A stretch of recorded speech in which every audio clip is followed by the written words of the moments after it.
மகப்பேறு மருத்துவத்திலையும் பெண் நோயியல்லையும் Alexander Russell சிம்சனுடைய மிக முக்கியமான பங்களிப்புகள் என்னென்னன்றதை பார்க்கலாம்.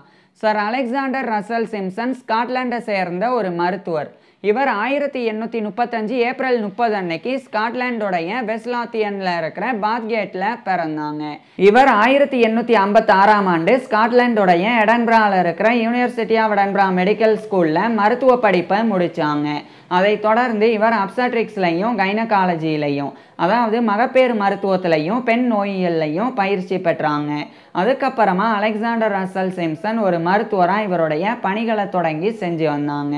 இந்த நிலையில் 1870 மே 6 அன்னைக்கு ஸ்காட்லாண்டை சேர்ந்த தலை சிறந்த மகப்பேறு மருத்துவரான ஜேம்ஸ் யங் சிம்சன் உயிரிழந்தாங்க. அவர் உயிரிழக்கிற வரைக்கும் யூனிவர்சிட்டி ஆஃப் எடன்பராவுடைய ப்ரொஃபஸர் ஆஃப் மிட்வைஃபரியாக பணிபுரிஞ்சு வந்திருந்தாங்க.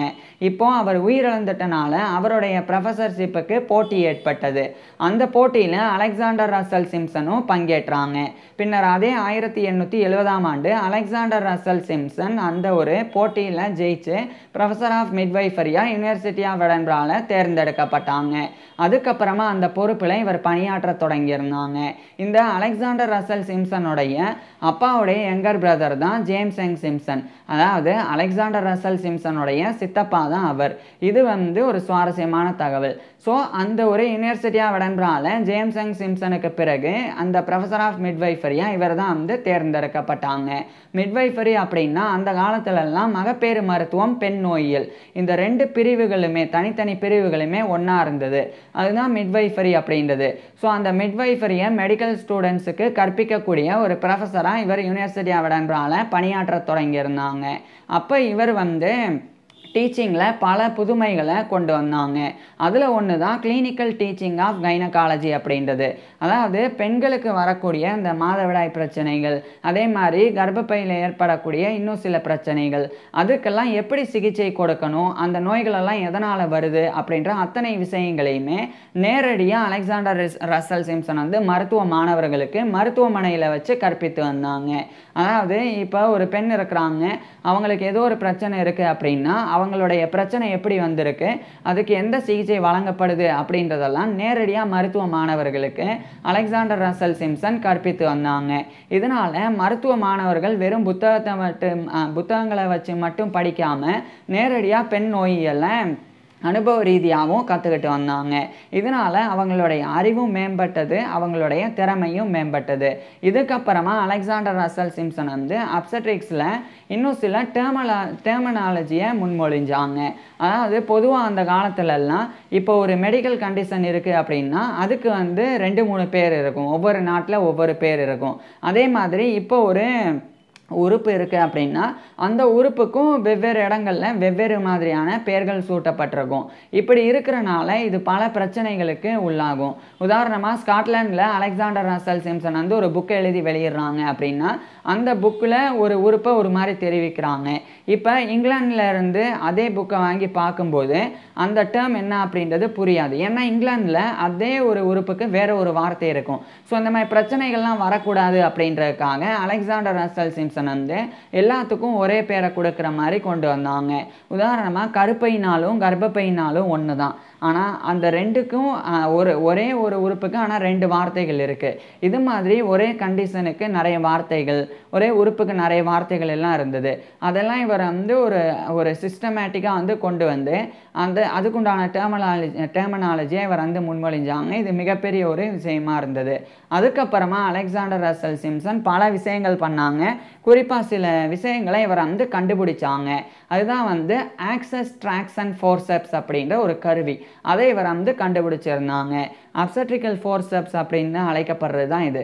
பொதுவாக அப்சட்ரிக்கல் ஃபோர்செப்ஸ்னால் என்னென்னா, இப்போ ஒரு பெண் இருக்கிறாங்க, அவங்களுக்கு பிரசவம் பார்க்கப்படுது, அந்த பெண்ணால் அவங்களுடைய குழந்தைய வெளியே தள்ள முடியல அப்படின்னா அப்போ இந்த அப்சட்ரிக்கல் ஃபோர்செப்ஸை வச்சு அந்த குழந்தைகளினுடைய தலையை பிடிச்சிட்டு அந்த பெண்ணினுடைய உடல்ல இருந்து வெளியே எடுப்பாங்க.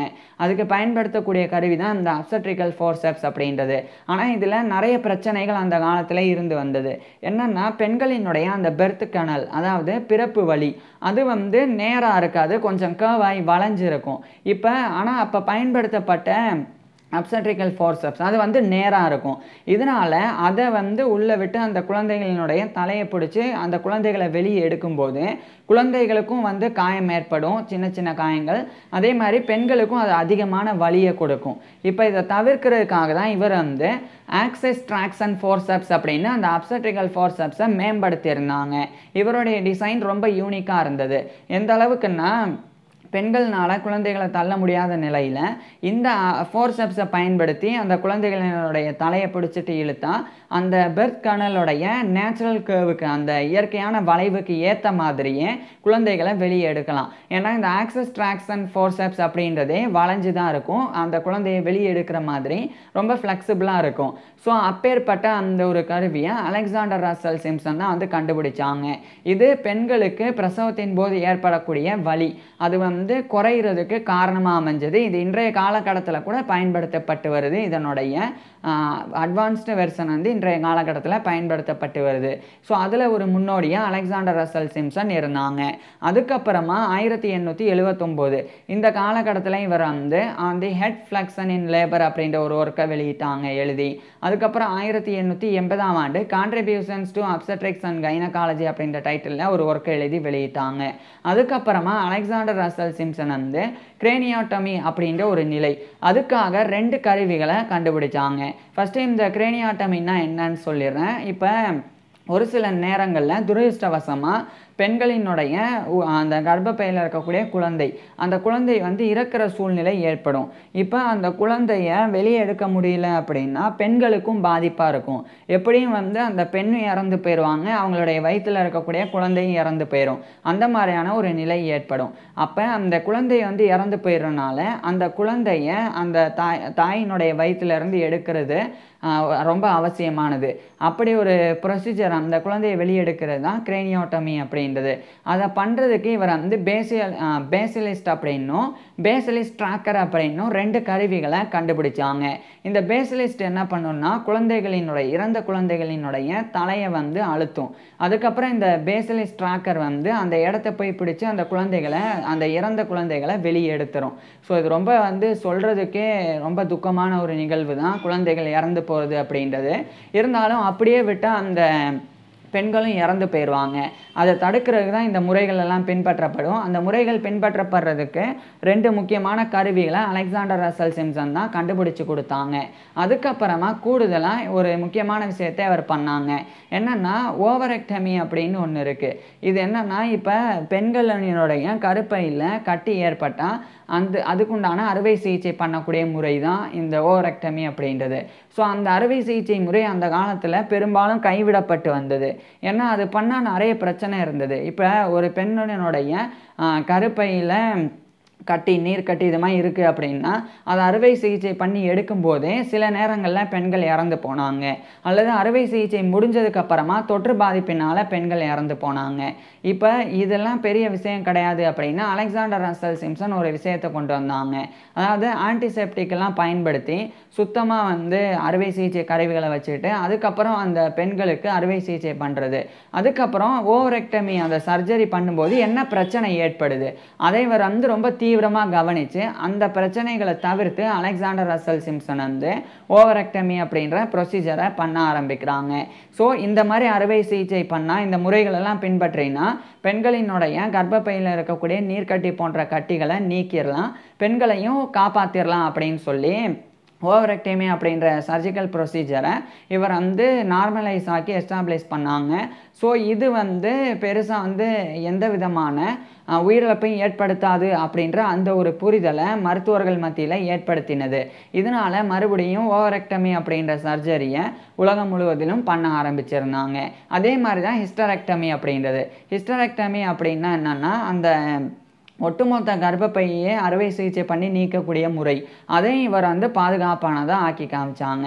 கூடுதலாக அலெக்சாண்டர் ரசல் சிம்சன் வந்து ஆன்டினேட்டல் பெத்தாலஜி அண்ட் ஹைஜீன் அதில் இன்ட்ரெஸ்ட் காமிச்சாங்க. ஆன்டினேட்டல் அப்படின்னா என்னென்னா, இப்போ பொதுவாக அந்த காலத்துலலாம் பெண்களுக்கு வந்து பிரசவத்துக்கு பிறகு பெண்களையும் அந்த குழந்தைகளையும் பாதுகாக்கிறது அந்த முறைகள் தான் இருந்தது.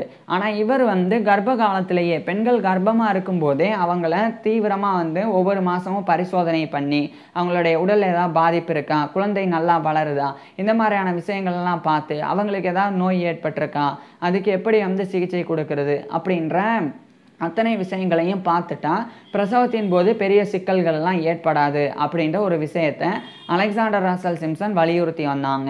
அதுதான் ஆன்டினேட்டல் அப்படின்றது, ஆன்டினேட்டல் கேர் அப்படின்றது. ஸோ அதில் இவர் வந்து கவனம் செலுத்தி வந்தாங்க. அதுக்கப்புறம் இந்த ஆன்டினேட்டல் கேர் அப்படின்ற அந்த ஒரு முறை இன்றைய காலகட்டத்தில் மிகப்பெரிய வளர்ச்சி அடைஞ்சிருக்கு. இப்போல்லாம் பெண்கள் வந்து கர்ப்பமாயிட்டாங்கனாலே தொடர்ச்சியாக அவங்கள வந்து அடிக்கடி மருத்துவமனைக்கு வரவழைச்சு அவங்களுடைய குழந்தை வந்து எப்படி வளருது, அவங்களுடைய உடல்நிலை எப்படி இருக்குது, அவங்களுக்கு ஏதாவது பிரச்சனை இருந்தால் எந்த மாதிரியான மருந்து கொடுக்கணும் அப்படின்னு அந்த பெண்களுக்குண்டான கவனம், கர்ப்பிணி பெண்களுக்குண்டான கவனம் இன்றைய காலகட்டத்தில் பெருமளவில் செலுத்தப்படுது.